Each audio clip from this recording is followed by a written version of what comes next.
banking, forest industries, microfinance and digital payment systems.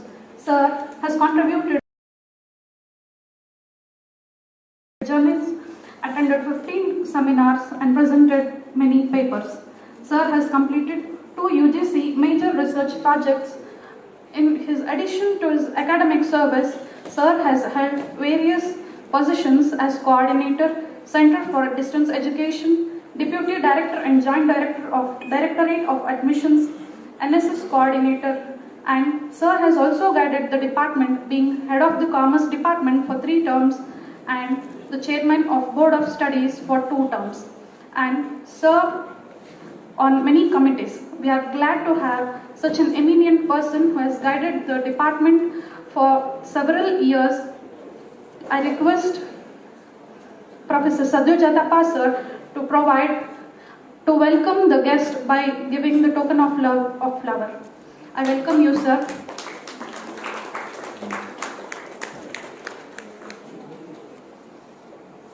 Thank you, sir.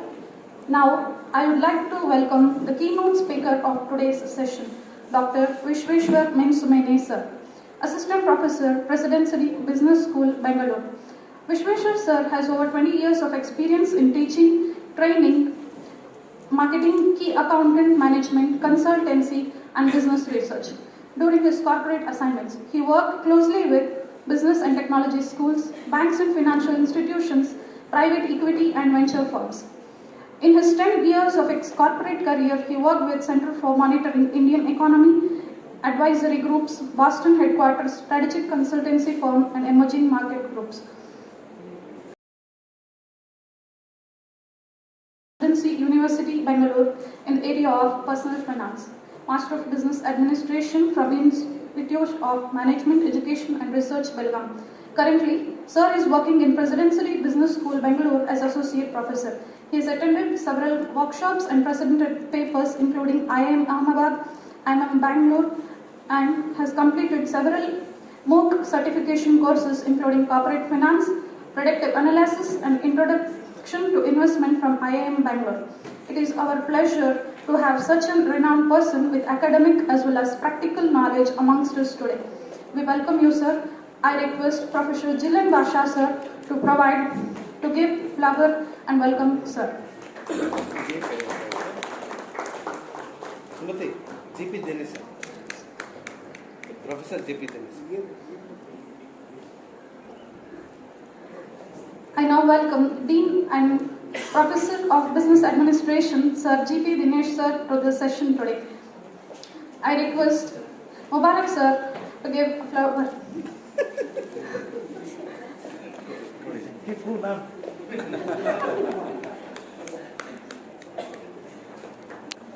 Thank you, sir. I welcome Rapporteur of the Technical Session 1, Mubarak sir. I welcome Professor Sadyajatapa sir, Professor Jillian Basha sir, Dr. Veena M, Assistant Professor of Commerce, and all the delegates, students, and everyone present here. Thank you one and all.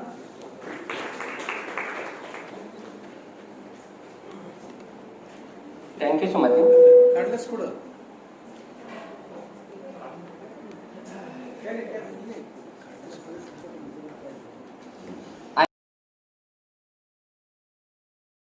Anjaneyulu sir to officially open the technical session and guide us through the proceedings, and also to invite the keynote speaker, Professor Anjaneyulu sir, for keynote address.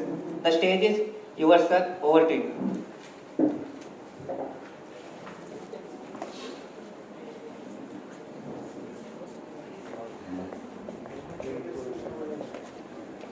Good afternoon, everybody. At the outset, let me express my sincere thanks to all the organizers, the faculty, the Department of Commerce, Sri Vijayanagara Sri Krishna Devaraya University, for assigning this duty. There are 3 reasons why I am here. Number 1, this seminar is being organized by our own student, that is none other than Professor Jillian Basha. That is the first reason. He was the student of Department of Commerce, Sri Krishna Devaraya University, and now he is the professor in Vijayanagara Sri Krishna Devaraya University. That is the first reason, okay, which made me to accept this assignment and be present in this particular seminar, the conference. Because the second reason, ours is Sri Krishna Devaraya University, that is Anantapur, and yours is Vijayanagara Sri Krishna Devaraya University. Some flavor is added, that is Vijayanagara, okay.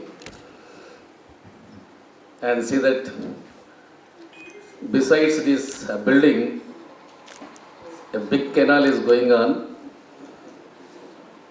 A huge amount of water will be going on, and that reaches to our Anantapur. These are the three reasons why I have accepted this particular assignment and why I am being present in this particular seminar. Particularly, I must be thankful to my own student, that is Jilan Basya, for inviting me. He gave one word that immediately I responded like this: yes, Jilan, I am coming, that's all. That is the word immediately, spontaneously came out of my mouth. Of course, let us come to our the business here. For any economy, it is a fact that for any economy, business is a must. Economy needs business and business development. You know that everybody is competent, and at the same time, everybody is incompetent.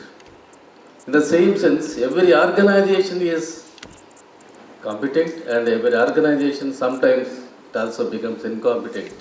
That is, whenever they are going to facing the competition. Of course, as academician, I taught the students about business environment and market dynamics.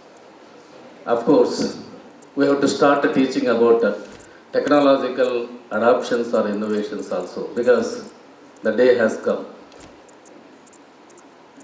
Particularly to get success in a business, it depends more on market dynamics, which is not in your hand. So what is in your hand is you have to come out of that particular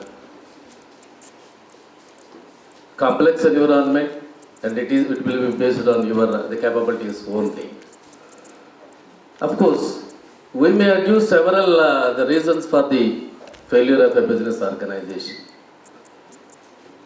Though that may be in your hand or that may not be in your hand. But still people or many organizations, they are striving for getting success, achievement, profits, the ultimate goal of every business organization. Technological changes. We know that we have been witnessing so much of digital transformation.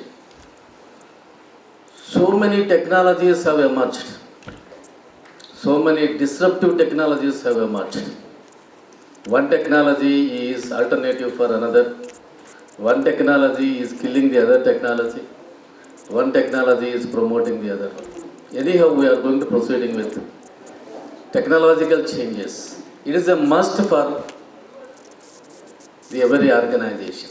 Unless the business organization adopts the technology, it can keep up. It can have the hopes of the success, otherwise it will not be. Of course, we are not only witnessing the technological developments, we are also becoming part of that particular technological one. We are using, we are experiencing, we are participating in that particular technologies. You think about, you imagine, if we go to the past, suppose, had there been no reservation system, railway reservation system, you imagine what is the fate. And at the same time, if your bank network fails for some hours, you imagine what will be your fate. So technological advancement. This technological advancements is being understandable to not only the professionals, but also for the common non-professionals also, very common people also, it is understandable. So, for our commerce point of view, let us think about the banking technologies. Let us think about the payment technologies. Where we have started the banking technologies. In the year 1991, we started with only computerization. Computerization, that was only for recording only a major transaction that takes place in a particular branch. With that intention only it was started. But what was happened? Then see that branch banking. Then again bank to banks. Then networking banking. Now we are seeing that anytime, anywhere banking. Different stages. Of course, we are being benefited with the core banking solutions.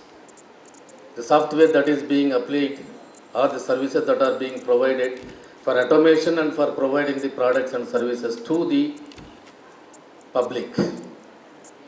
You also imagine, had there been no payment systems, definitely, so trade and commerce is not there in our country. Of course, we are using so many digital payment systems, Aadhaar enabled payment systems, UPI based. And for retail payments and for the large volume payments, we are using so many RTGS, NEFT, okay, and see that mobile payments.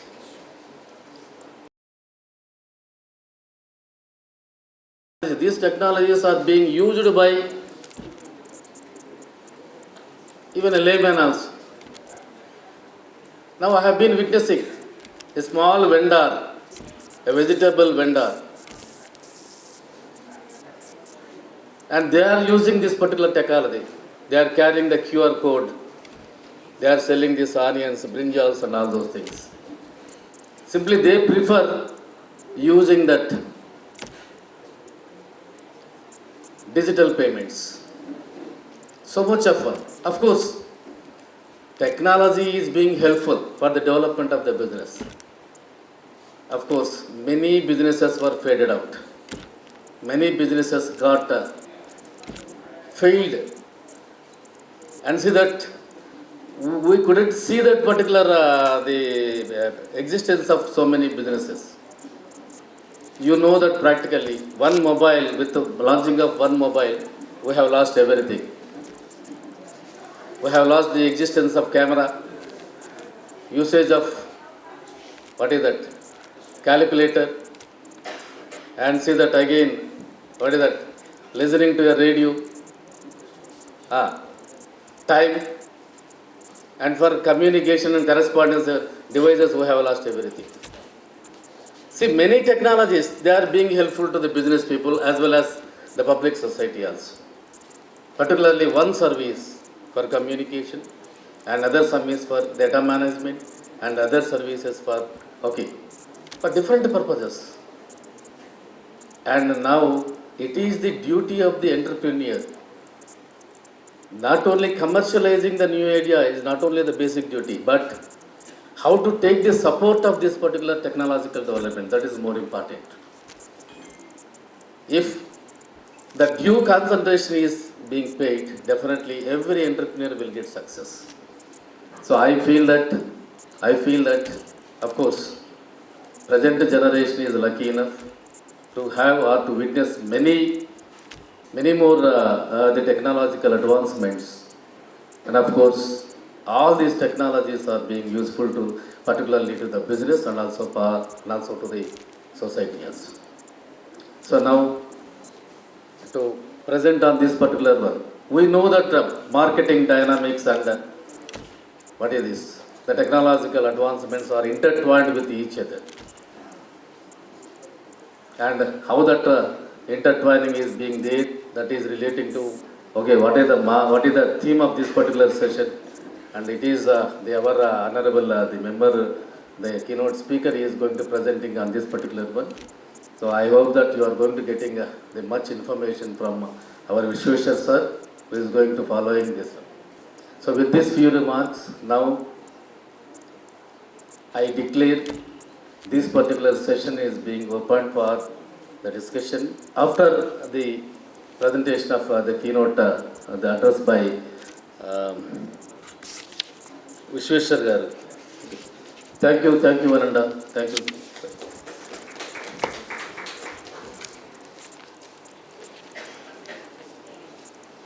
Now I request the Vishweshwar Garu to give a address on the theme relating to this particular first session. Thank you, sir.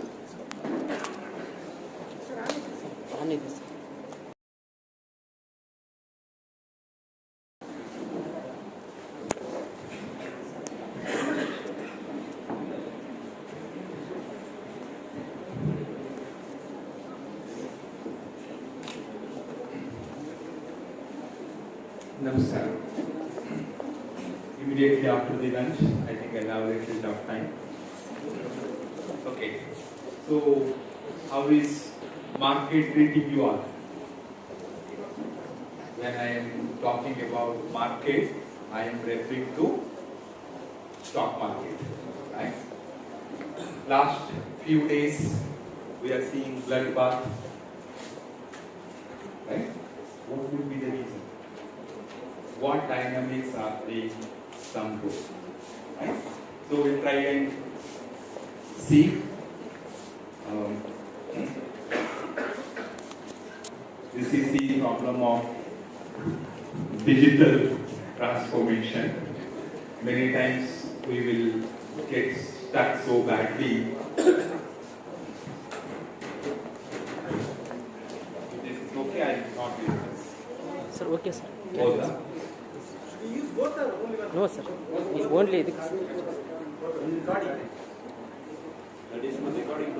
recording purpose, sir. You want this, sir? This is fine. Yes, sir.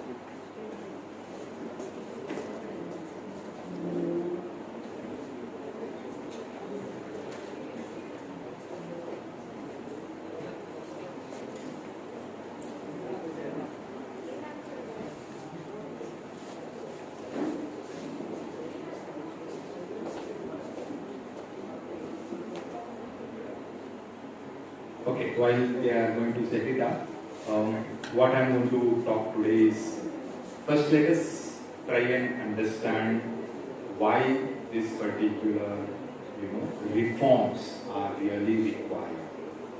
Why we really require this kind of reforms. So what I'm going to do today is, we'll try and understand this with 3-4 quick examples and case studies. And the question I'm going to ask you all is, the reforms what we are talking or what we are seeing, is it reactive reforms or proactive reforms, right? So many times it so happens, after we see some kind of scams, we will start taking some kind of measures. That is more of a reactive reforms, right? So we'll try and quickly see. So these are the things I'm going to quickly touch upon today. Yeah. We are up and running. So the current generation is known as sandwich generation. The generation you and I belongs to, known as sandwich generation. Now if you see, by the time we all get retired, right? So even though now we call it as India is a very young country, a lot of people are working, and we can actually take India forward. But by the time we are going to retire, by the time we all going to get retired, India will become very old. Around 60+% of the people are more than 60 years. And very few people will have to work and will have to take care of the remaining people. And that is the situation currently Japan is also facing. You can see this particular, population pyramid. If you see, the majority of Indians are very young now, and soon India is going to produce around 22% of the entire world population.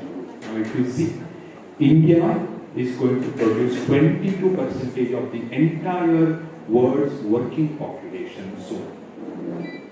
But the problem, few years from now, when we become old, then real problem is going to start. If I'm not acting now, how India is going to take care of us?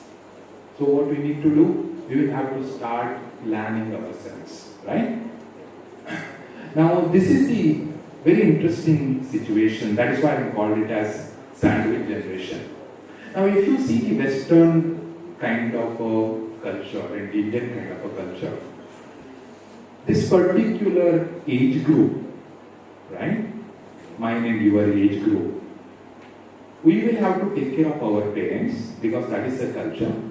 We will take care of our children, but we are not sure our next generation will take care of us. Yes? Now, if my next generation is not going to take care of us, I will have to plan myself. Right? So just keep it in mind. So I'm going to come back to this in a while from now, why I'm talking about this. Now, if you see the financial sector is very, very fast moving. Majority of us, we are getting into converting asset into a financial assets. Earlier, we used to heavily dependent on gold, real estate, and multiple other things. Now we are slowly converting that into financial assets. Technology is playing a very, very crucial role. I and you know that, right? And lot of dynamics are evolving in this. Every day new technology, every day new products. That is creating a lot of confusion, that is creating a lot of opportunities as well. So let us understand this through some examples. The question I am going to pose today to all the researchers, probably some of your research articles may address this today. The kind of reforms, whether these are progressive in nature or defensive in nature, are they reactive in nature or proactive in nature? Majority of the reforms, right? What we are seeing, they're all mainly we are reacting to certain situations. Correct? Now, when I talked about India is getting old, the entire world moved away from defined benefit kind of a plans to defined contribution kind of a plans. Right? Now, why they all?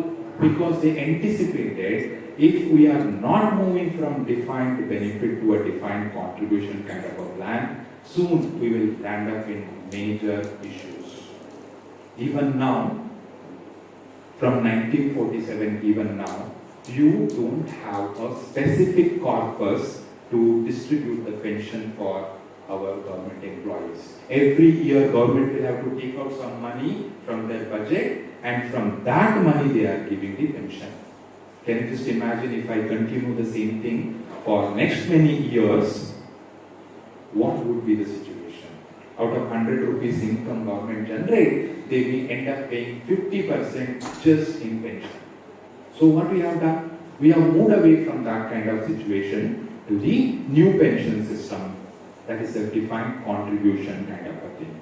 So what I'm trying to say is, maybe government is thinking and they are bringing some kind of reform. It is not only Indian government, many governments across the world, they are taking some kind of a proactive steps. But is it always government take proactive steps? Not necessarily. Just let me give you a next example. I'm sure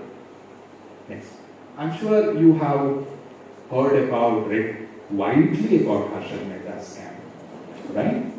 Now, if you see, SEBI, even though SEBI got introduced in the market 2-3 years before this scam, but actually, only after Harshad Mehta's scam, SEBI actually started working on this very effectively.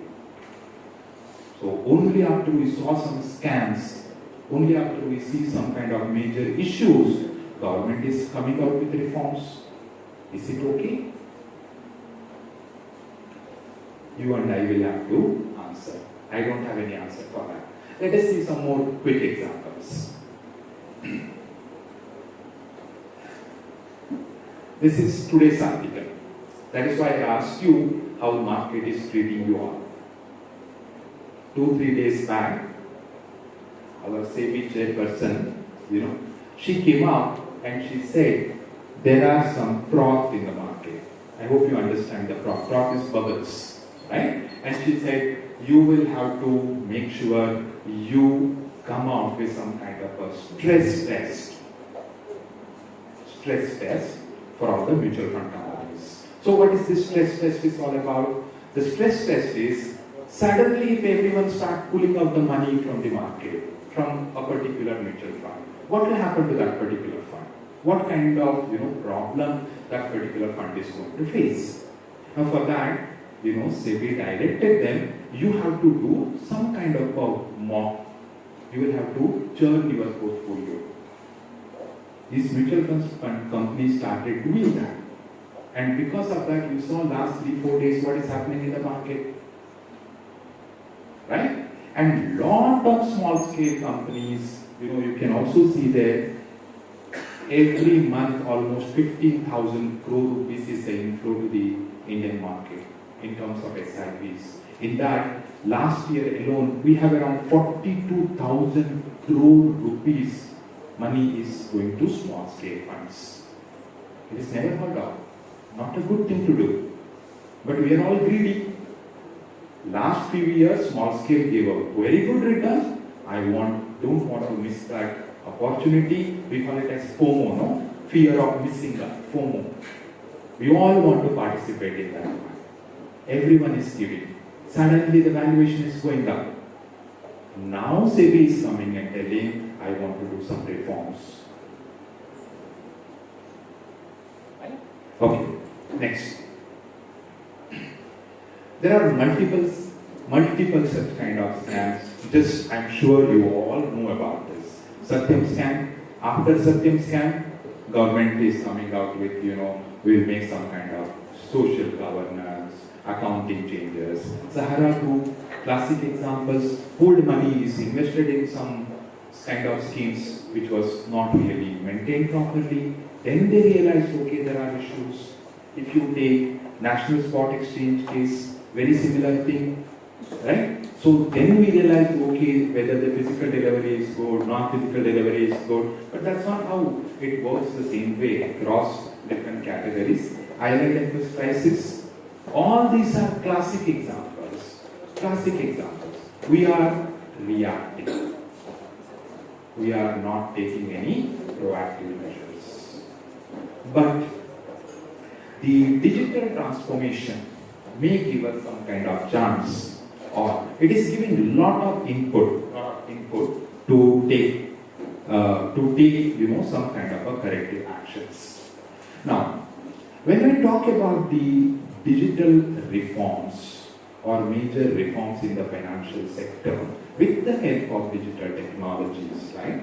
So you can see lot of things are happening in the market. Earlier, the non-banked population was very, very high.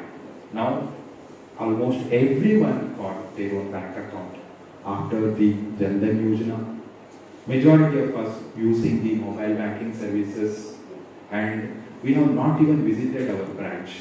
By just, with few clicks we can open the bank accounts. That's the digital revolution.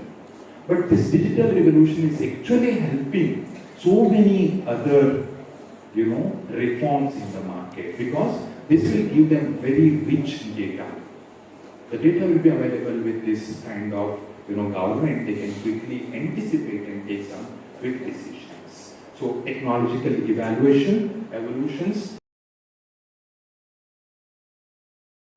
So not like earlier, they just have to, react. Now they can even proactively take certain kind of actions. We'll see some of that also in today's session. Now,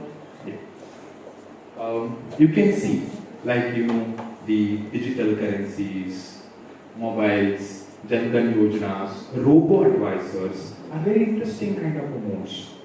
But the problem is, majority of us, we are seeing, YouTube videos, your reels or Instagram messages. There are a lot of financial influencers. We call it as finfluencers. We'll get influenced and then we will start taking investment decisions.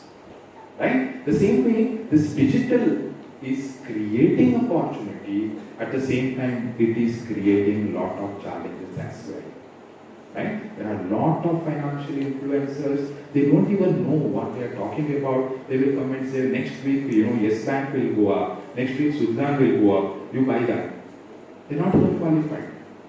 So, definitely we require some kind of reforms in that areas as well.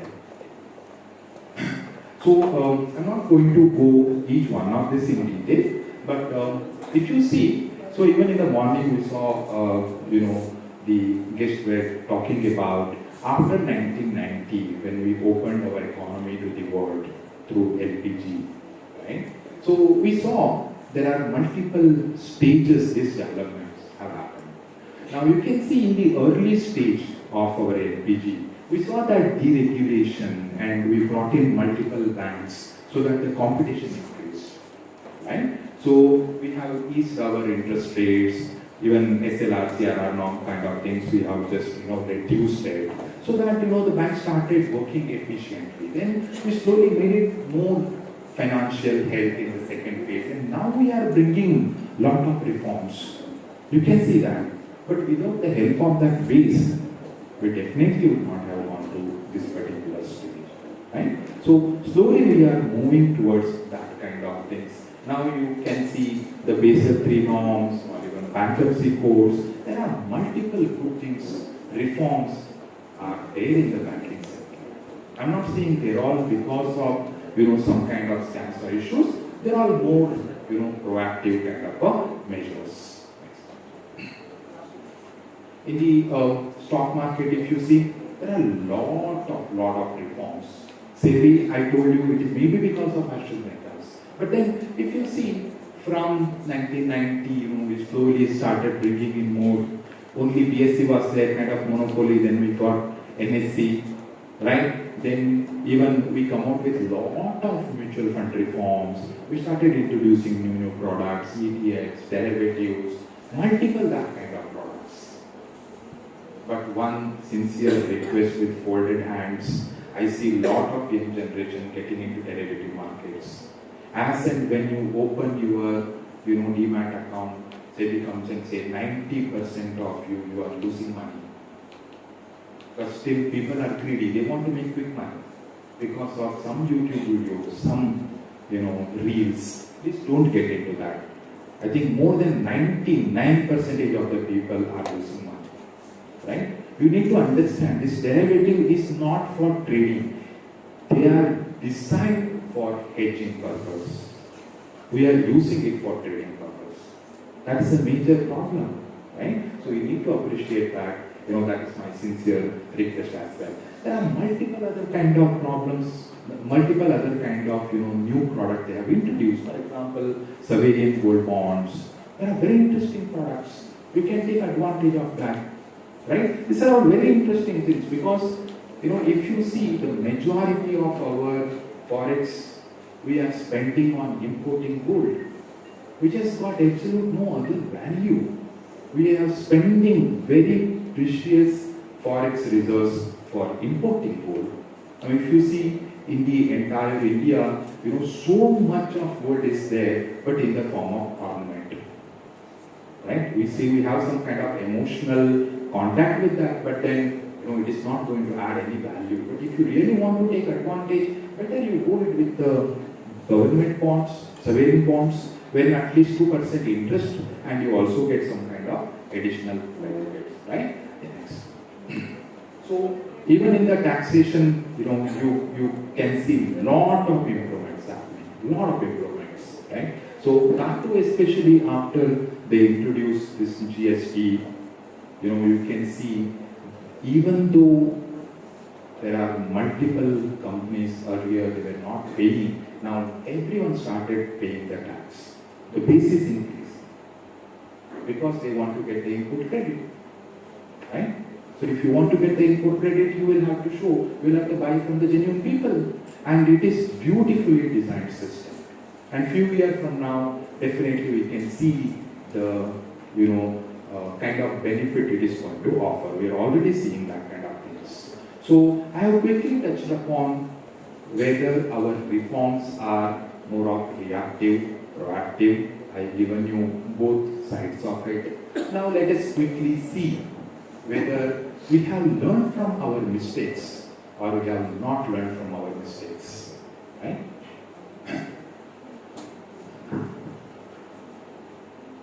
We have many regulators in India, but we don't have proper coordination between these regulators. They are fighting. For example, your ELSS, Equity Linked Savings Scheme. Is it mutual fund scheme or it is tax savings scheme? They are fighting, and they are going to go to High Court, Supreme Court, and Indian law system. Even judges will retire, but results will not come. Right? So there is absolutely no coordination. IPO transparency, absolute zero.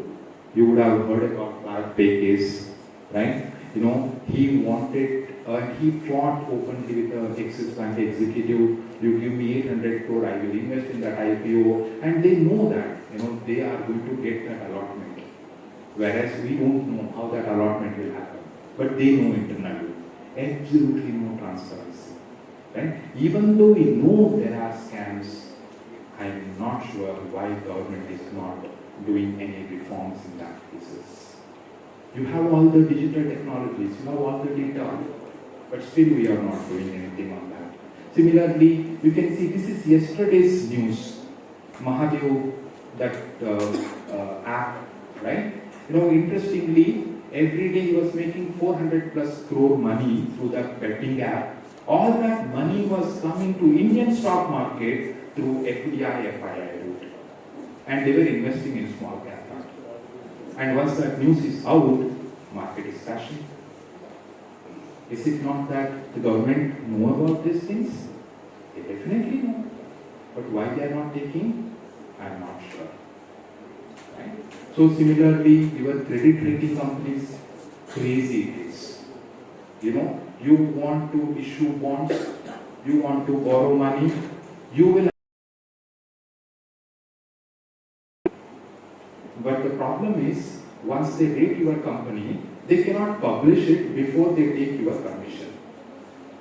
They will have to come to you, they will have to show it to you. Only once you agree, okay, it is good, then they can go and publish. And if you are not giving them, if they are not giving you a good rating, you are going to go to another rating agency. Where is that transparency? So similarly, there are a lot of shell companies. They are routing money from one to other. Right? There are a lot of offshore industries. There are a lot of offshore countries. Not only in India. Companies like Google, Apple, they just pay 2% tax. Right? And because they route their money from one country to another country, they pass their systems. They have shell companies. They can do that. Right? Is the government not aware of this? They do know. But why? I am not sure. Your big companies, Vijay Mallya, they can take thousands of crore loan, and who is the guarantor? Bank even don't know. Some Manmohan Singh is a farmer, not the Prime Minister I'm talking about. Some farmer from Punjab, he guaranteed his loan, few thousand crores. That is the system, right? Yeah. Last one. Okay. Last one. So, what is that government will have to do in these areas? I just listed few areas where I think reforms are really required.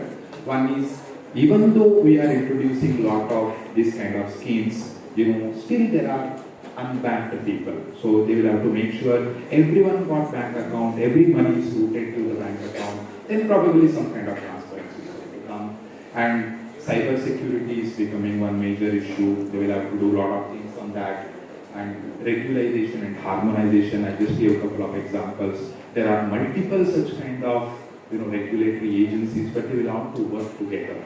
Otherwise, absolutely no good solution can come in. Fintech is really good, but then regtech, fintech, all these are good, but you have to have some kind of monitoring, some control should be there. Otherwise, there is major issues. Money market, bond market, India is almost zero. I don't know why.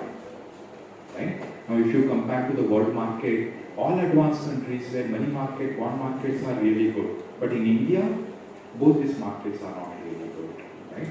Definitely some major reforms are required. Now, of course, RBI is taking some reforms. We have something called RBI Direct, wherein you can directly go and buy the bonds now. But then still there is a lot of scope in that particular area.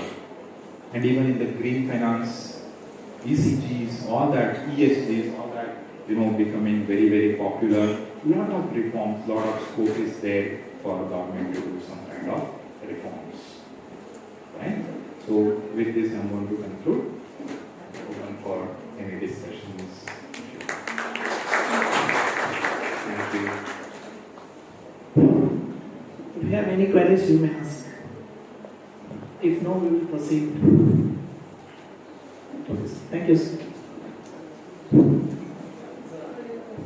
We have this involved in all the aspects.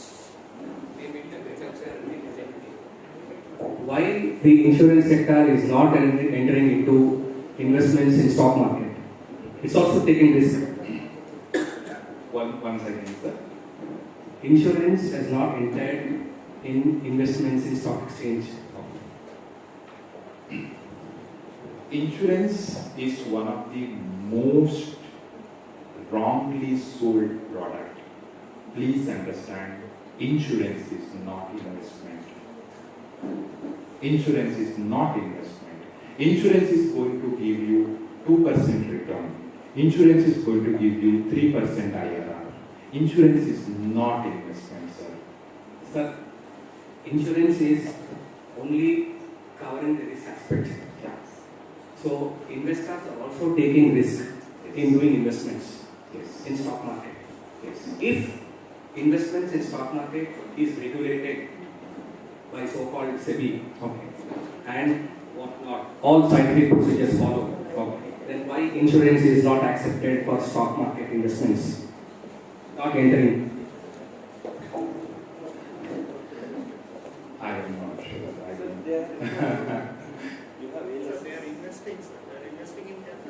No, I think sir's question is, I will invest in stock market. If I lose money, insurance companies will have to There should be cover protection. my loss. I think it's not making sense DLSS to me. unit-linked policies are existing because in India, public is not directly investing in stock market. They are making public investments to route into stock market through policies. That is DLSS.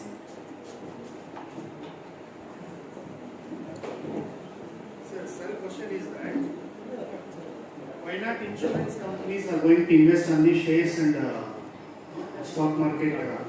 They are doing it. Securities. Yes, they are. They are doing it, sir. They are doing it. Yeah. So they are mobilizing. I think sir's question is not that.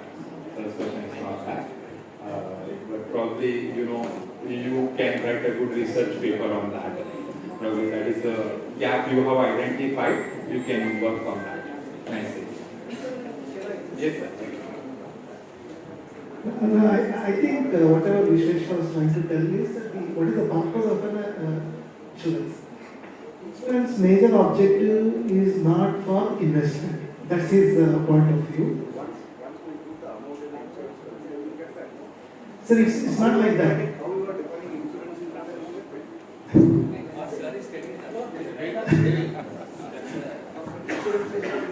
No, it is not. No, correct. See, that is what. It is most wrongly sold product in India is insurance. Yes, sir, I get it. Yeah. What is the population of the country? 140 countries are taking insurance. wrongly. Means majority of the people are putting their amount in insurance. Wrongly. How? No, please understand, sir. Insurance. Yeah. Yes. Great. So, again, I'm telling you that traditional insurance policies in India is mostly wrongly sold products. Please understand, whatever amount you are investing in insurance, no, it is better instead of putting it in LIC. If you put it in bank, you will get much better return. Okay? Now, what is the purpose of insurance? If you want to buy insurance, you have to go with a term plan. You have to buy term plan. That's covered as pure risk. Yeah. Right? The traditional insurance policies are not investments. That is going to give you 2% return. People, that is less than the inflation. But in India, why you know? Can you quickly open the Excel sheet which I have shared with you? If you permit me, 2-3 minutes, right? Okay. Why in India insurance penetration? Well, the penetration is not so good, but there are so many people who have bought. It is not because the product is good. It is because your relative is selling. It is because that that particular person who is selling is getting a lot of commission, is doing it. And mutual fund also. Let me quickly show you how many of you have heard about direct plans and the regular plans in mutual fund. Direct plans, how many of you have heard? Very few in the audience, right? Now, if you are doing the same money through the direct plan, in your own lifetime, you are going to save more than 1 crore. I'll just give you the tip now. Okay. You can quickly open that. Okay. Can you just open it quickly? 2 minutes. Yeah. Make it big. Okay. Say, because there are many students here, I will consider when they start earning, they will invest 100 rupees per day. Is that okay? Reasonable? 100 rupees per day. So I'm taking say 3,000 rupees per month. Per year, some 36,000 rupees per year. So my assumption is, say around 22 years they are starting, absolutely no investment as of now. They are starting with minimum 100 rupees per day, 36,000 rupees per year. Right? So if mutual fund can give me a 12% return, right? 12% return I'm talking about, you just scroll down. So 22 years, what is that I have done? Just scroll down. So their contribution with the interest, this is the final amount, right? So by the end of age 23, they will have 40,000. Like that I am continuing, right? Every year they are investing only 36,000. So by the year they reach 60 years, scroll down quickly. 60. Yeah. You can see the amount. It is 3,84,000. 3,84,000, right? I mean, sorry, 3 crore 84 lakh. With 100 rupees investment per day, 12% return I'm talking about. So, okay, the mutual fund, you have 2 types. One is direct plan, another is regular plan. Direct plan is you are directly investing with the AMC. Regular plan is you are routing through the agents. When you route it through agents, AMC will have to pay them at least 1% commission. Okay? Now, if I am routing directly, I will get that 1% additional interest. Okay. Now, can you just go up? Just remember this number. For 60 years, I am getting around 4 crore 20 lakhs something, right? Okay. Now, I'm not paying that commission. I'll get that 1% extra. Just 1% extra. Can you just make it as 14? This 14? 14. Actual interest. You just make it as 14. Instead of 13, I'm getting that 1% extra. The commission which the mutual fund company pays to them, that will come to me. Right? Yeah. Now we just go down, scroll down. See the amount. You are paying more than 1 crore rupees commission to your agent. Insurance is not very different, sir. That is what I am telling you. It is not investment. Please believe me. It is not investment. Thank you. Thank you. Thanks.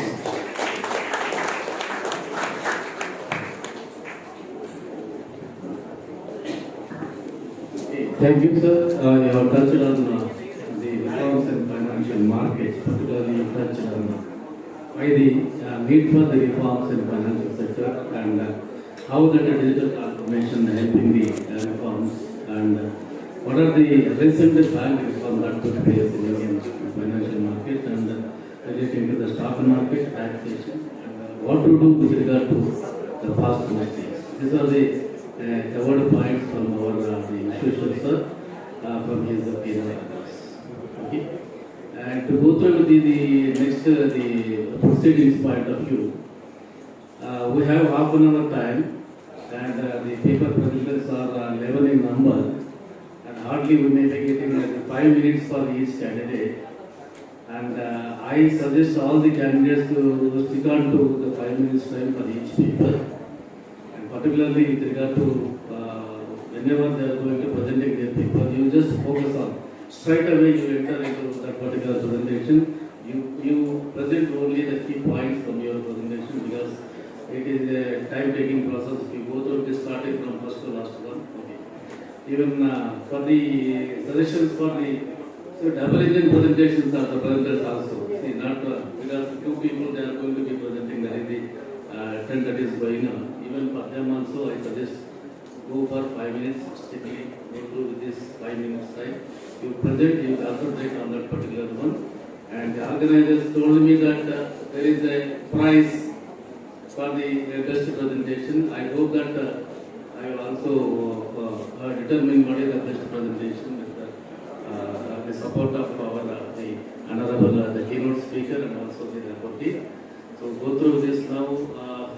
The rapporteur Mubarak sir, he will go through this calling one by one. I will just go through this presenting your paper straight away and see that time is more important because by 3:30 itself we have to complete the session immediately. So we will start with the presentations. The first, Dr. Kusharata S. Purnima and Anusha PM from Government First Aid College, Bethangalli. Topic 1, performance analysis of selected mutual funds in India, a study.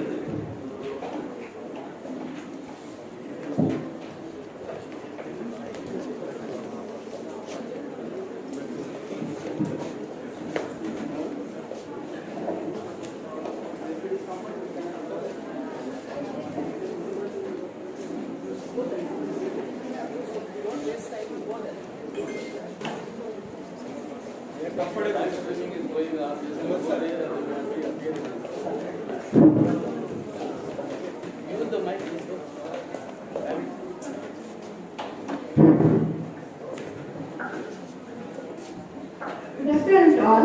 Myself Purnima, second BBA,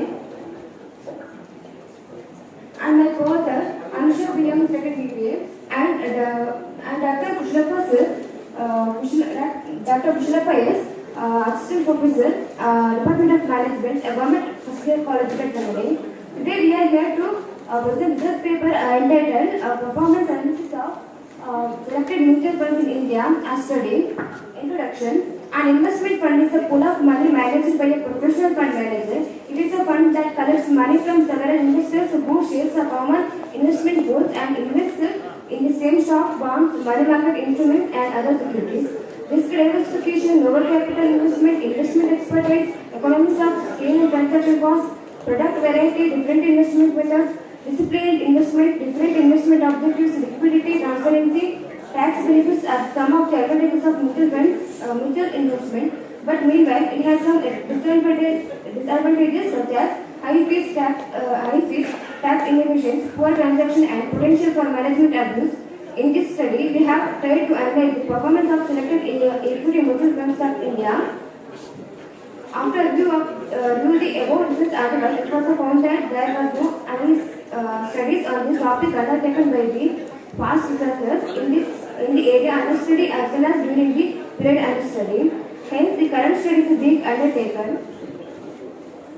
Objectives of the study: to analyze the performance of the study selected mutual fund schemes on the basis of risk and return, to examine the performance of selected schemes by using performance evaluation models, namely Jensen and Trainer's model. Scope of the study: the study periods for years from 2019 to 2023. The sample size of the study is top 5 mutual funds, namely SBI, Prudential, HDFC, Nippon India and Kotak Mahindra research methodology.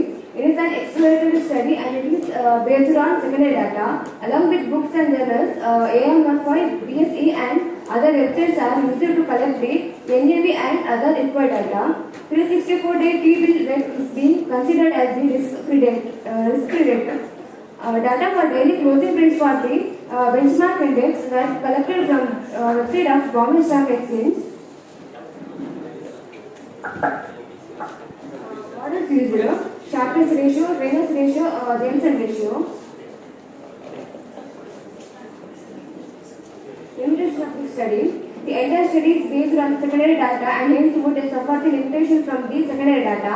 Only 5 asset management companies are considered for the study. The remaining part will be by Arthur Anusha BM. Thank you, Purnima. According to trainers ratio, ICICI Prudential Bar 22 fund of funds is the top fund. Sharpe ratio, according to the Sharpe ratio 2, ICICI Prudential Bar 22 fund of fund is the ranker as the top fund. According to the Jensen ratio, Nippon India Power and Infra Fund is ranked as the top fund.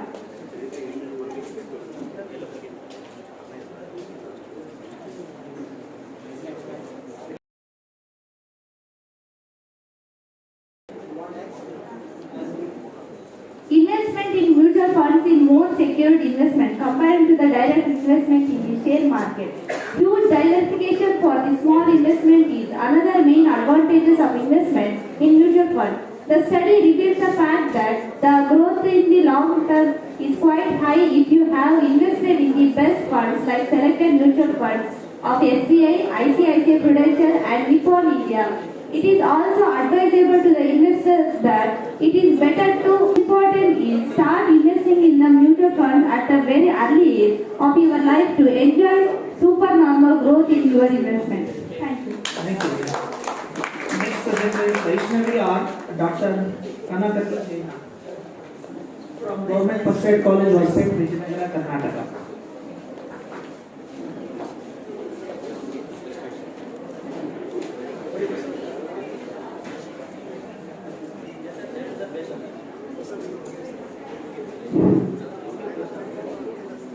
A very warm good afternoon to the honorable dignitaries of the dais and esteemed faculties from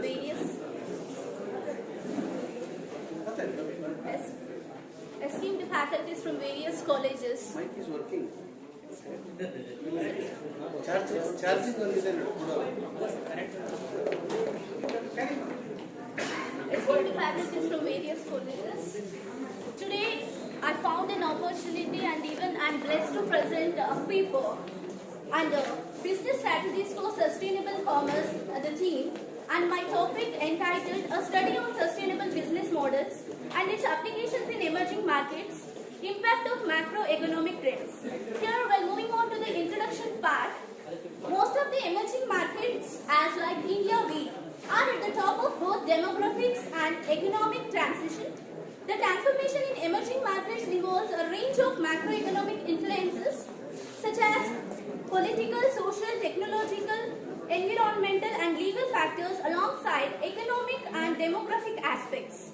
Here is all about focusing how macroeconomic trends influences the present corporate world. Second, moving on to an economic perspective should be adopted when to stimulate own business developments. Companies no longer view sustainability. Yes, moving on to an economic perspective should be adopted when social and ecological problems, opportunities to stimulate own business development. Companies no longer view sustainability as a corporate social responsibility, but instead of to integrate into care of their business and strategy, though the adoption of SBM. So here I am moving to my main theme, 16, that is, here I have chosen two corporate companies examples, and which is even my part of research study. So here I have chosen two main dairy prominent competitors. One is the greatest Amul from the north side, and another one is KMF from our south, and even esteemed cooperative sector in the dairy industry. Well, proceeding to objectives. Here I have quoted my main objective of this present paper: to gain insight into macroeconomic trends in emerging markets, especially the Indian dairy industries.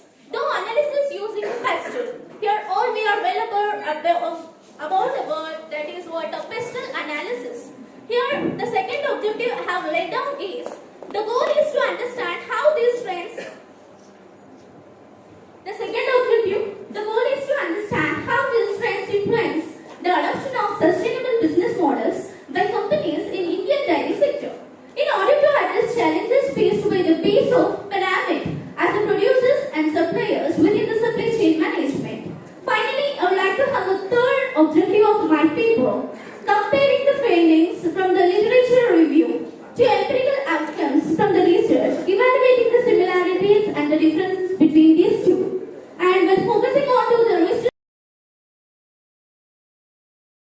method I have applied here is quantitative as well as qualitative in nature. And coming to research design, my entire research design is basically proven on a descriptive nature, and type of data primarily slightly I have observed, and the majority of the data here I have chosen is secondary basis, that is from company websites, annual reports, and some of the published journals of the same case and the field. Please go for findings. Yes.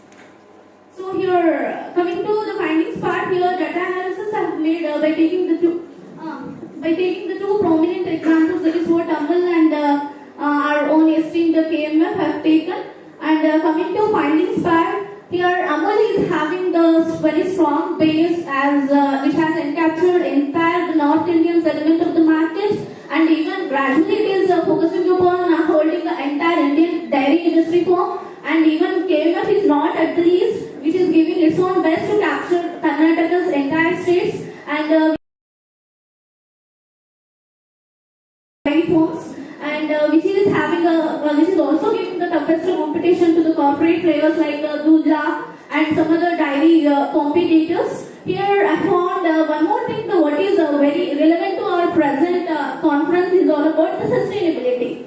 Sustainability is one of the prime aspects that keeping and maintaining profit, making profits is everyone's main motto. And how well we are maintaining profitability without disturbing the environment, without disturbing the corporate culture, we are securing our world, our environment for the future generation is also simultaneously important. Thank you. Thank you, sir. Next presenter is Uke Hamsa from Mount Carmel College, Bangalore.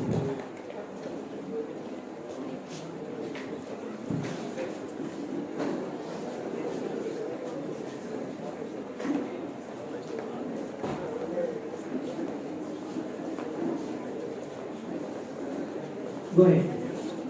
A pleasant afternoon to everyone present here. Myself Hafsa from Mount Carmel College, Bangalore. My topic today is comprehensive analysis of insurance investor behavior and its impact on investment decisions. The research examines the investment behavior of Aditya Birla Capital investors, focusing on their habits, preferred financial instruments, expected returns. It covers a wide spectrum of investment options offered by Aditya Birla Sun Life Insurance, including their mutual funds, insurance plans, wealth management services, and alternative investments. The responses of 121 respondents investors are analyzed using KMO test, factorial analysis test, and correlation analysis. Through research and findings support significant relationship between investors' expectations and their chosen options, emphasizing the importance of aligning investment strategies with investors involving need effectively. So my first objective is understanding of investing options among investors offered by Aditya Birla Capital.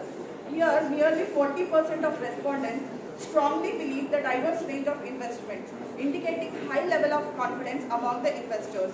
And next, the significant proportion is 43%, extremely convinced with the products offered by them. And around 39% are in support of saying that investment information and resource are moderately accessible, and 46.3% respondents consider investing as an important in their life. And next we have chart.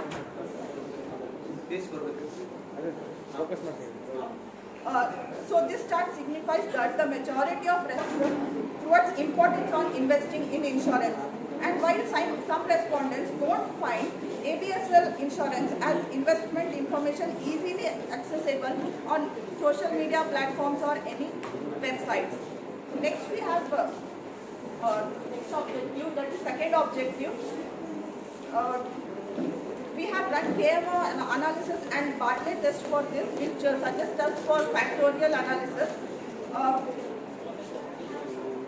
We have indicated three factors. The first factor is risk and reward goal alignment. Second factor is investors' experience and behavior, and third factor is investment control and guidance.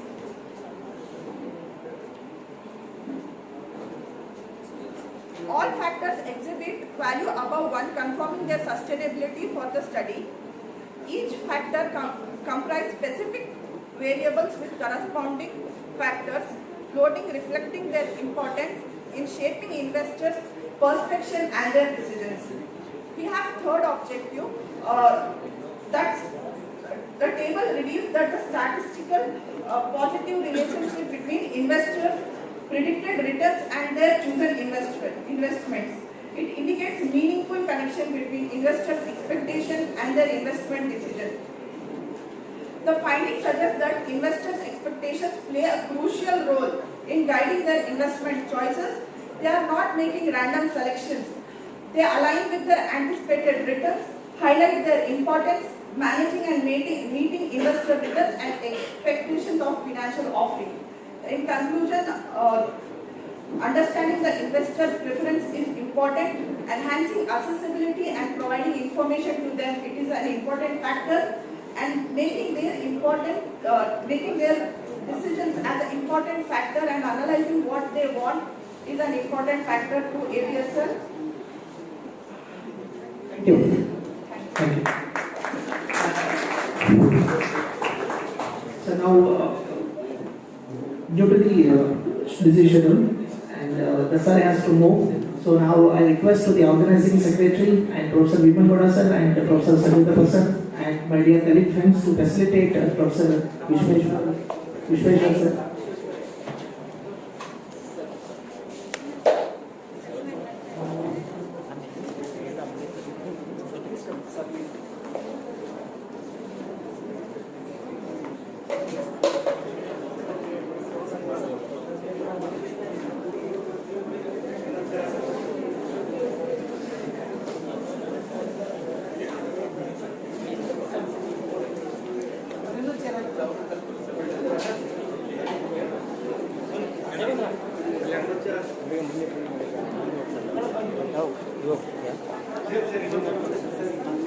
ಅಲ್ಲಿ ತಗೋಲ್ಲ ನಡೀತೈತೆ cover ಆಗುತ್ತೆ video.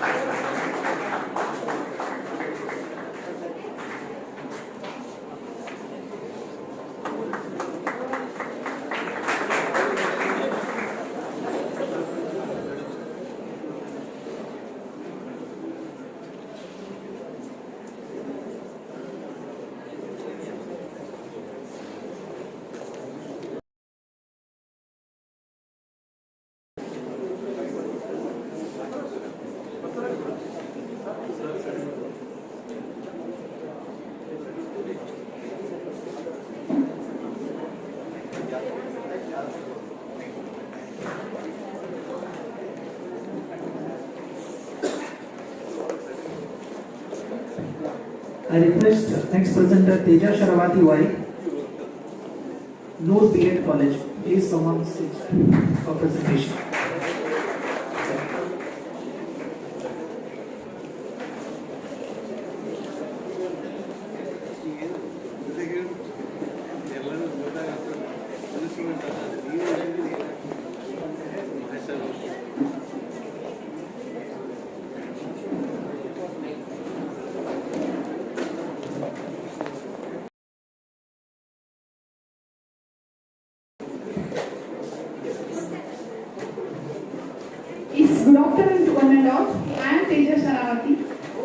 of VA College, Leader. And today I am going to do presentation of paper on investor preference and level of satisfaction towards post office investment schemes with special reference to Sigrupa Taluk. Let us start. What are the contents? Introduction, problem statement, objectives, need for the study, significance of the study, scope of the study, methodology and findings, suggestions and findings. Okay. So let us go introduction. What the objectives? Yes.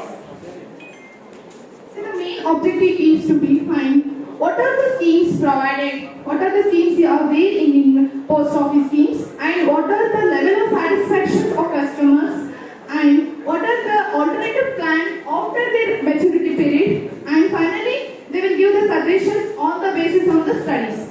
Okay. Next, scope of the study, it is the basic mainly on the Sigrupa branch only. Okay, it is the data collected from primary and secondary data. Primary data is the structured questionnaire method, and secondary data is collected on the basis of books, articles, and websites.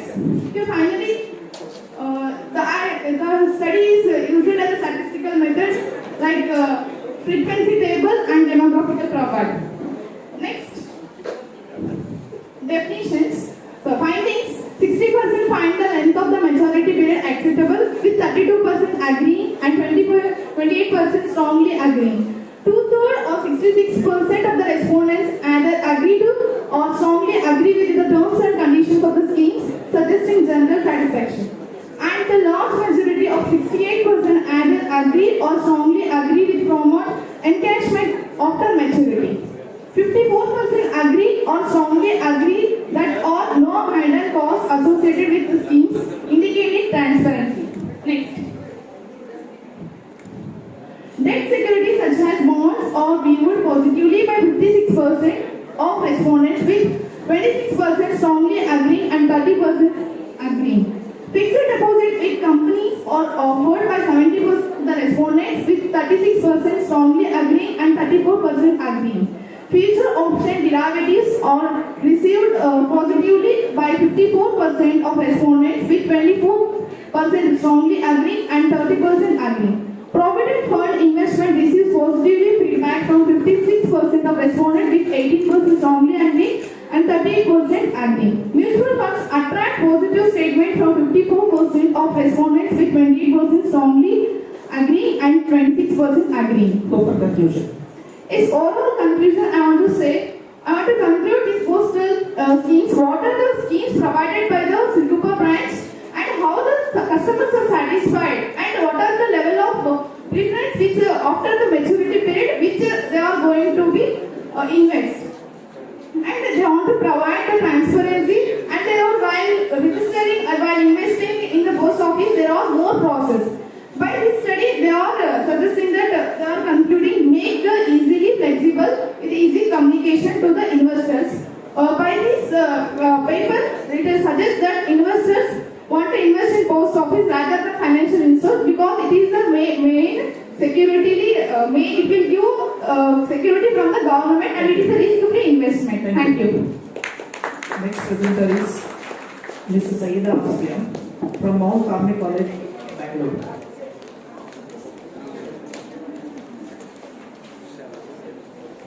Good afternoon, everybody present here. I am Saida Asfiya from Mount Carmel College, and I am presenting paper on the topic the role of bank employees in providing financial inclusion among agriculture communities. Study on Vadali District Cooperative Central Bank. Next. The scope of my study is importance of financial inclusion in agriculture. Like Please stick on your presentation to objectives, research methodology, data analysis, findings, solution, conclusion. So my research objectives are analyzing the specific financial needs that are faced by agriculture communities in accessing the financial services, and evaluating the effectiveness of bank employees in providing financial inclusion among agriculture communities, and analyzing the roles of banks in promoting financial inclusion. And the data collection method is primary sources through a systematic questionnaire, and secondary through websites and academic papers, etc. The instruments that I have used to test the objectives are descriptive statistics for first objective, and and recession analysis for second objective, and third objective, correlation analysis. So the hypothesis testing for this is agriculture communities do not experience a significant level of difficulty in accessing the formal financial inclusion, and agriculture communities experience a significant level of difficulty in accessing formal financial inclusion. In this, we come to know that the analysis reveals that there is a moderate level of difficulty for agriculture communities in accessing the financial services. They face a lot of challenges, but by my analysis, the alternative hypothesis is accepted. So second objective is evaluating the effectiveness of existing bank employees initiatives in promoting financial inclusion among agriculture communities. In this, I have done regression model. This objective signifies that the statistical significance of P is less than 0.05. It indicates that there is a strong evidence supporting the effectiveness of bank employees initiatives in enhancing financial inclusion among agriculture communities. I have done even ANOVA test. Bank employees led initiatives explain that 64% of variation in financial inclusion promotion with a significant and positive impact of 0.253 supported by regression analysis, and coefficients. Investing in bank-led employees initiatives include training, outreach, and clear communications.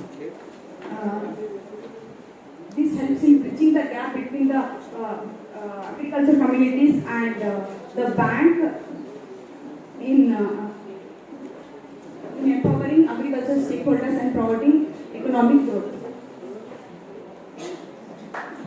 So the last objective is analyze the role of bank employees in promoting financial inclusion among agriculture communities. I have done correlation analysis for this. Go for conclusion. Okay. So conclusion is the collaboration between bank and agriculture communities represents a vital step towards fostering financial inclusion, and it also helps in economic development for the banks, even for the agriculture sector. And plus there is a symbiotic relationship between the bank and the agriculture communities in providing financial inclusion. Thank you. Please maintain decorum of the house. Delegates, please. Next presenter is Shramani and CMA Dr. Jilat Mashabi.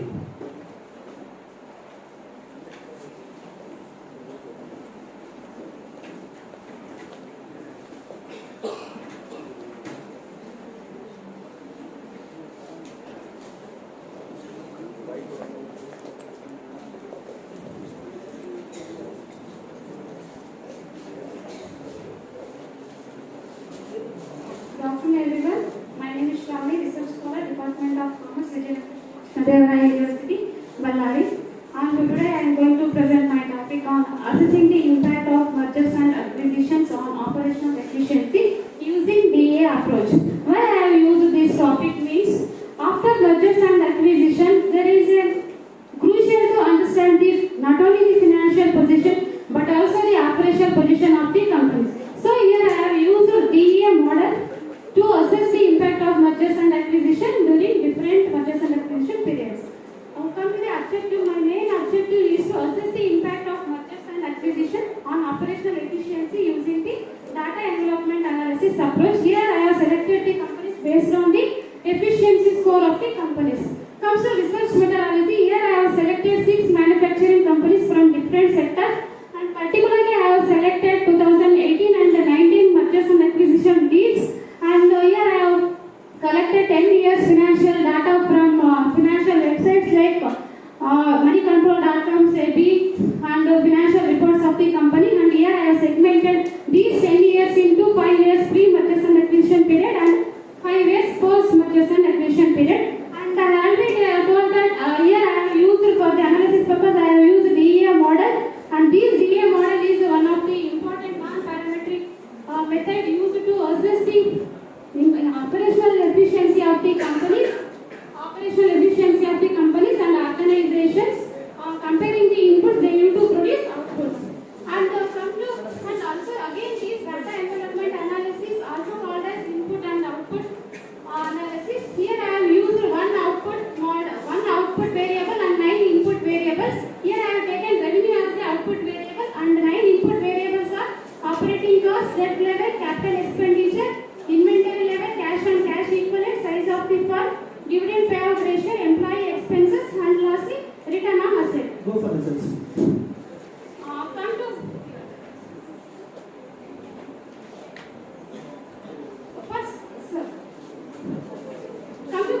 conclusion, in the view of efficiency and inefficiency, here the Rapitude Tablets Limited and the Indo-Rana Synthetics Limited are emerged as the consistent leaders in showing the very efficiency companies in the during pre-mergers and acquisition period and post-mergers acquisition period. It indicates that these companies are having the ability to maintain the superior efficiency in throughout. And come to inefficiency, these Continental Chemical Limited and Random Industries Limited and KZ Industries are identified as the least efficiency companies during the mergers and acquisition period, and these companies are facing some challenges in adapting their efficiency effectively right in these corporate transition. And finally, I have told that when the companies are surviving this competitive business world, these mergers and Next presenter is Suprita and Pooja M, students of VSKUB University, Ballari.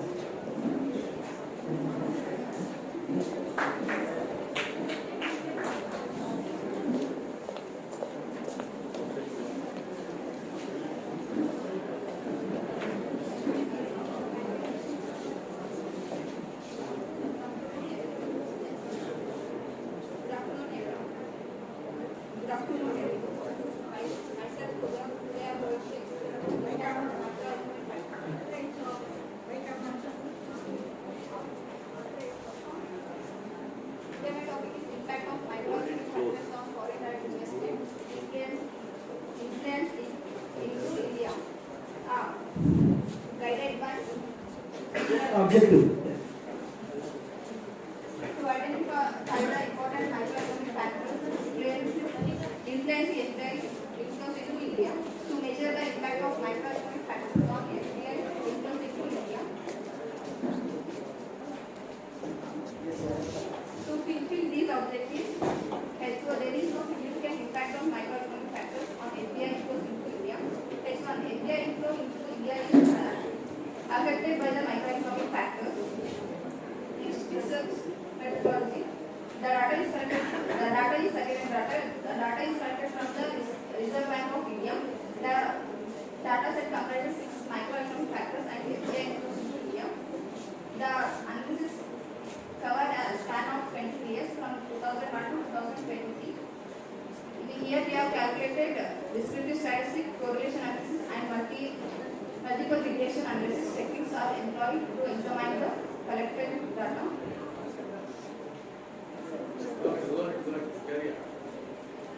Here is the list of dependent and independent variables. Dependent variable is the foreign direct investment inflow into India. Gross domestic product, per capita income, export, balance of payment, exchange rate and inflation are the independent variables. Here is the formula to calculate regression analysis. FDI is the dependent variable and remaining are the independent variables. Results and discussion, descriptive statistics. Here, FDI shows the significant variability with the mean of 1,29,957.17 and standard deviation of 1,04,823.18, except in the GDP, per capita income, export, BOP, all the variables are significant variability. Inflation has moderate variability, exchange rate has a low variability, and all the variables are positively skewed, and most of the variables are negative kurtosis, and except BOP, all the variables are consistent. Correlation table B represents correlation analysis results among the independent variable. GDP is a strong positive correlation with the per capita income and the exports and the exchange rate. BOP is inflation is having the negative correlation and BOP is having the positive correlation. Table 4 represents the results of multiple regression analysis conducting to examine the relationship between FDI inflows into India and macroeconomic variables. Here intercept change in the dependent variable even there is no change in the independent variable. Per capita income change in 1 unit of per capita income, 1.63 unit of change in the FDI inflows, and export change in 1 unit of export minus 0.010 units of decrease in change in the FDI inflows. Here p-value per capita income p-value is 0.00, it is less than the 0.05, it shows significant and positive impact on the FDI inflows. Then we have to test diagnostic tests. There are three types of tests are there: normality, autocorrelation, homoscedasticity. In normality, p-value is 0.901. So here null hypothesis accepted, it shows there is a normality. In autocorrelation, p-value is 0.809. Here also null hypothesis accepted, it shows there is no serial correlation. In homoscedasticity, p-value is 0.000. If alternative hypothesis accepted, it shows there is a heteroscedasticity. Conclusion: to study the investigated the effect of microeconomic factors on foreign direct investment, inflows into foreign India using quantitative analysis with data sourced from the Reserve Bank India database spanning 23 years from 2001 to 2023. FPI inflows served as a dependent variable while per capita income Thank you. value. Thank you. Next presenter is Anusha and Sushma Escoti. Anusha and Sushma Escoti, MCOM students, VSKUB Ballari.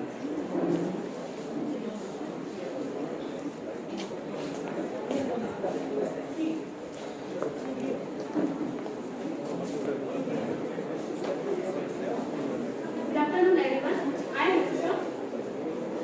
Today I am here to explain forecasting foreign exchange rate by using ARIMA model, a case of US dollar or Indian rupee exchange rate, guided by CMA Dr. Jilan sir, Professor, Department of Commerce, Vijayanagar Krishnadevaraya University. Please go for objectives. Introduction. This paper investigates the behavior of foreign exchange rate using ARIMA model. Regressive integrated moving average model predicts the future values based on past values. Methodology. This study employed annual exchange rate data for US dollar or Indian rupee spanning from 1970 to 2023. Here we taken the total 53 observations. The data set was obtained from the Reserve Bank of India database. The primary methodology used in this model is ARIMA model, which stands for Autoregressive Integrated Moving Average, developed by the Box Jenkins in 1970. The ARIMA model consists of three parts: autoregressive AR part, which represents the P; the integrated I part, which represents the D; the moving average MA part, which represents by the Q. Go for results. Results and discussion. Steps involved in estimating ARIMA model. Unit root test. Unit root test first we should check whether the data is stationary or not. Next. Stationary or not. By through the plot in the article data is not stationary. In the first difference also showing the trend. In the second difference we get the data stationary. Next we tested through the ADF test, augmented degree Fuller test. In the next slide. Augmented degree Fuller test. At level it is not stationary because it is more than 0.05. Here the null hypothesis is accepted. That's at first difference also it is not stationary. At second difference it is stationary. In the estimation of autoregressive model, the table presents the result of autoregressive model of the exchange rate. Almost all the past 10 lags are negatively impacting on the current observation. At the AR1 and AR2, T set of P-value is significantly impacting on the current observation. And coming to the multiple or 70% relationship among the past variables and the current variables, there is a 49% of variability in the data is expected by this model. Standard error says that the accuracy of the data, higher the standard error, lesser the accuracy, lesser the standard error, higher the accuracy. Overall p-value of the F set of p-value is 0.012. It is less than 0.05. So here we accept the alternative hypothesis. There is a significant relationship between the past variables and current observation. Next question. Estimation of moving average. Here no moving average term. No value is significantly affecting on the current observation. Multiple R is 20%, 0.43. Here the moving average model is maybe not be the most appropriate for explaining the variability in exchange rate. Adjusted R square. Here the overall model is a good fit. It is because less than the 0.05. One moving average model. Here I took the ARIMA order 120 and ARIMA 220. Here I compared the 120 and 220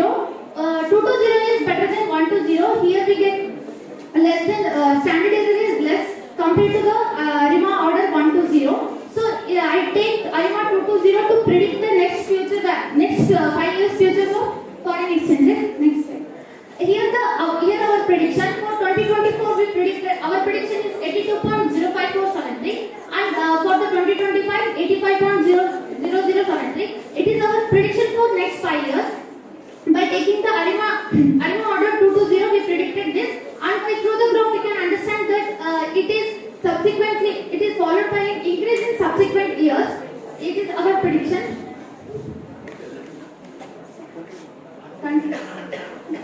This study is ARIMA model is used to forecast the USD dollars and exchange rate based on the annual data spanning from 1970 to 2020. Thanks. Next presenter, Mr. Uday Shankar and Dr. Vinay.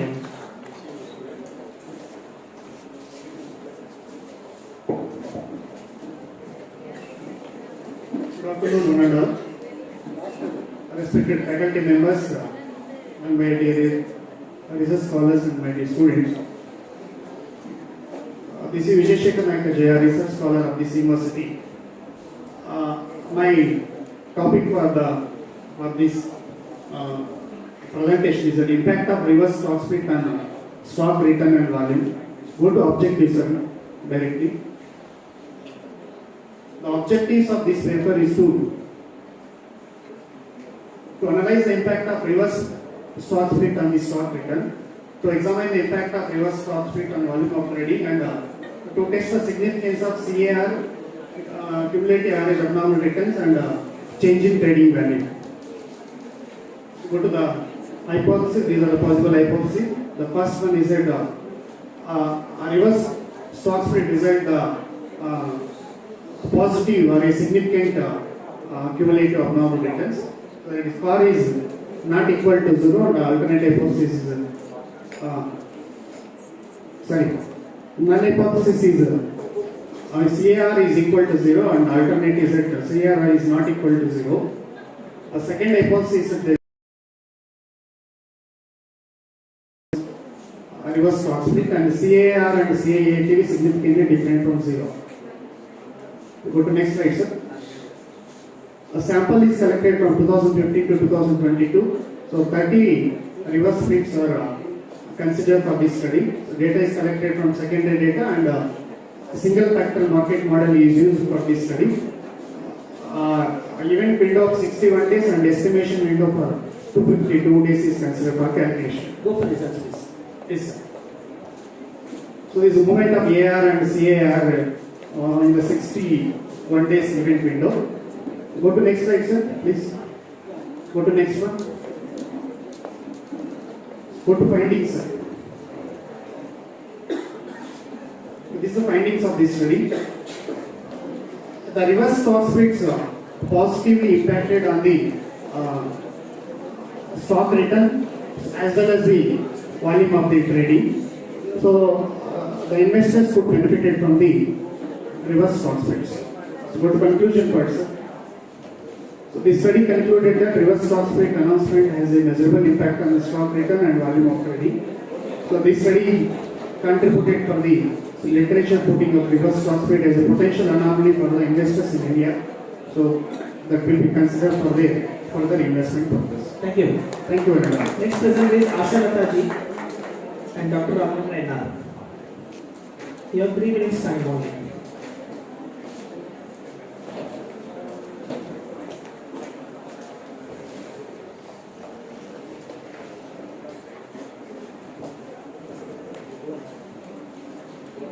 Good afternoon, everyone. Respected dignitaries. Today I am very delighted to present my paper on the title Exploring Key Factors Contributing to Underpricing of Small Finance Banks IPO in the Indian Context and Analytical Study.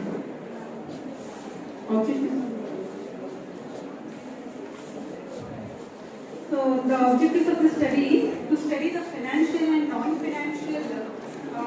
non-financial factors influencing underpricing of the IPO issues of the small finance banks on the first day of listing at NSE. So to find out the factors that influence the underpricing of IPO in small finance banks. So the methodology of the study goes through. Data of the study was collected primarily from secondary sources, journals, magazines, books and websites. Specifically, information about the initial public offering spanning from 2017 to 2024 2024 was sourced from the Securities Exchange Board of India and also from moneycontrol.com. Red herring prospectus which specify time frame were utilized to gather comprehensive details about the IPOs. To analyze the enterprising, simple formula was applied. IPO exhibiting enterprising were identified using the simple formula. Out of nine companies, small finance companies that underwent IPO during the study period, only 5 companies were underpriced and the remaining rest of the 4 companies were overpriced. The study employed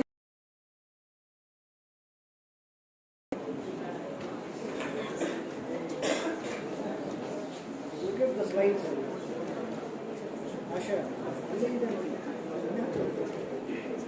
So the findings of the study: ownership retention and qualified institutional buyer allotment, earnings per share and net asset value are identified as significant determinants of IPOs enterprising.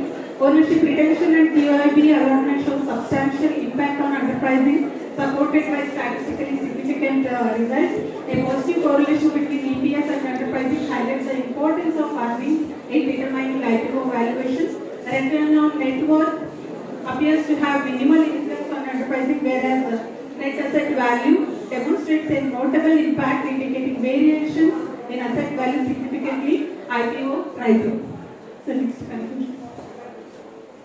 So the study concludes that the size of the issues does not significantly affect the extent of enterprising for the small finance banks during the study period. Enterprising is found to be significantly impacted by variables such as age, ownership retention, allotment of qualified institutional buyer, RONW, and earnings per share, net asset value. So while this research adds value to the understanding the IPO enterprising, further exploration could convey more insights into the future. So these findings offer valuable guidance. Thank you. Thank you. The last presenter of this session, Bhuvneshwari and Vinamras.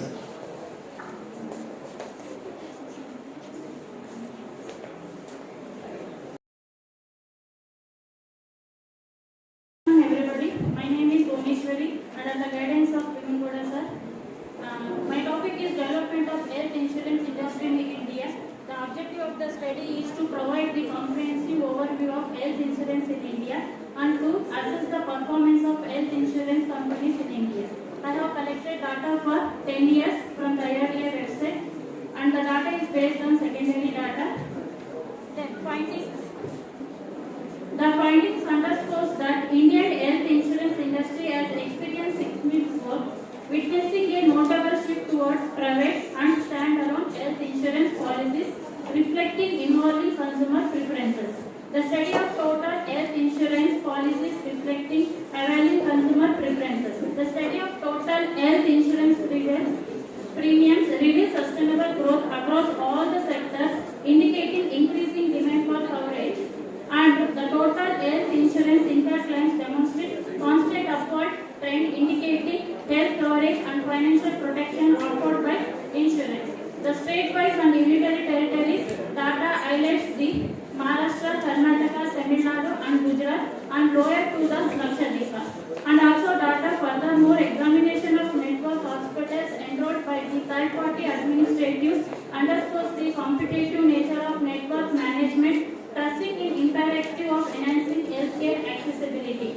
Overall, this incites the adaptive strategies for policyholders and insurers to improve the healthcare outcomes across the country while ensuring financial protection in the India. Thank you.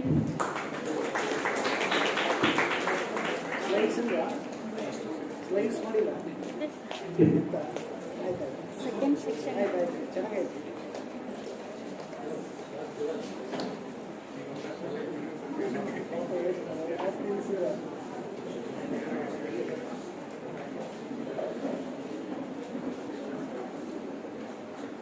Thank you very much, all the presenters. I must really congratulate them because they could really stick on to their time given to them first.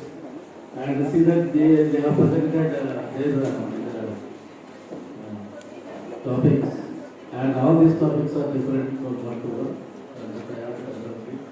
And moreover, I could see that all these papers are primarily based on the primary data, and I feel that the researchers are still having some kind of the chance to go with the other topics which are prominent, but particularly many people they have opted this only related to the financial markets now.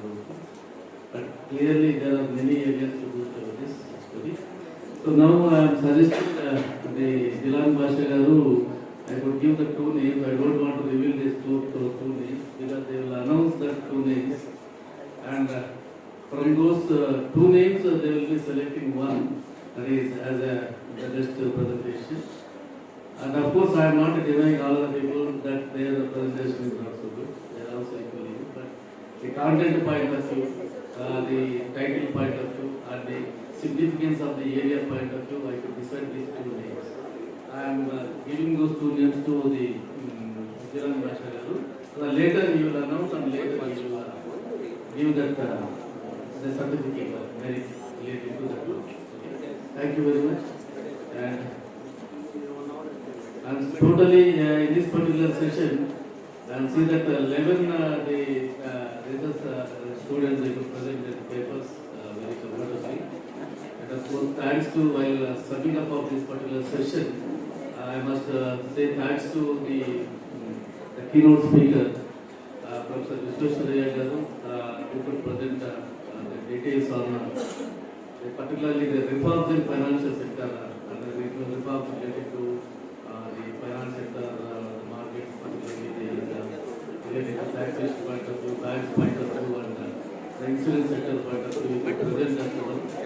And I feel that this particular session is okay with regard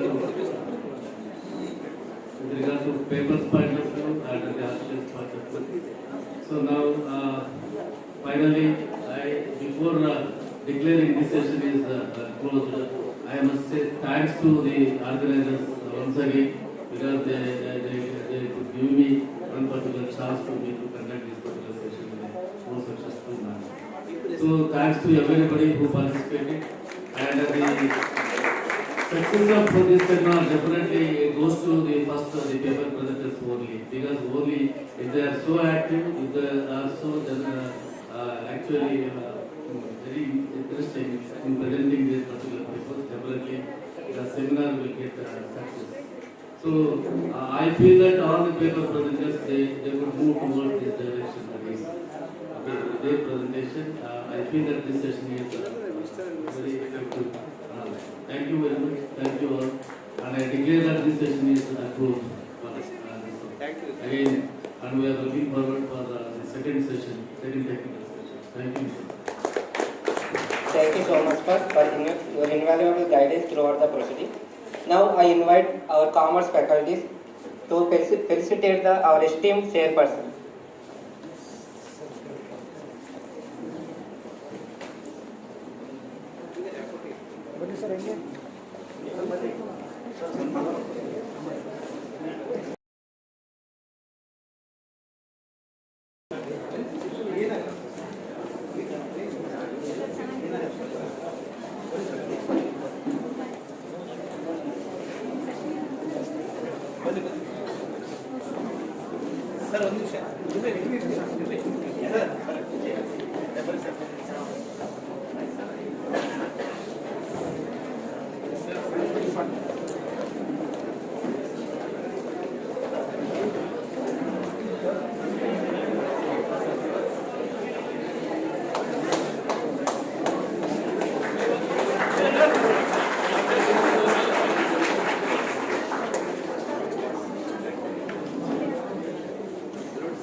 I request commerce faculty to felicitate the reporter of this session.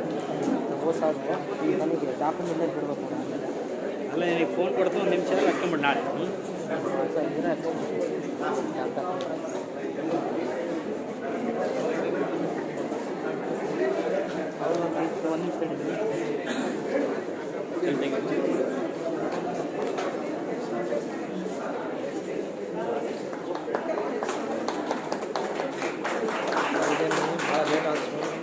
ಅದೊಂದು photo ತೆಗಿ ಸಾಕಿರಲಿ photo ತೆಗಿ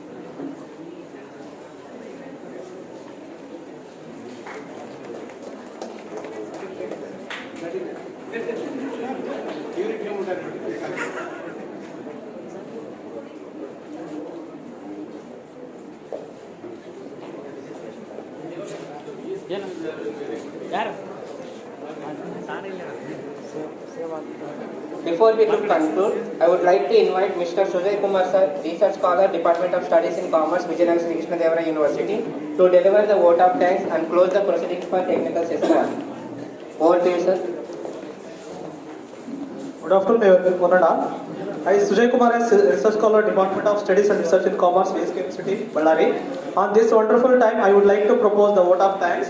I take this golden opportunity to thank the chairperson of the technical session 1, Dr. Anjaneyal sir, Professor, Department of Studies and Research in Commerce, Sri Krishna Devara University, Ananthapuram. On behalf of Department of Commerce, VSKUB University, I am thankful, sir. I extend my gratitude to Professor Vishweshwara sir, keynote speaker of technical session 1, Presidency College, Bangalore. Thank you for your presence, sir. I express my heartfelt thanks to Dr. Mubarak sir, Assistant Professor, Department of Commerce, VSKUB University, Ballari. Sir, it is my immense pleasure to thank all the faculties of the department, presenters, delegates, research scholars, my friends, students for making this event. Once again, I thank one and all present here. Thank you one and all.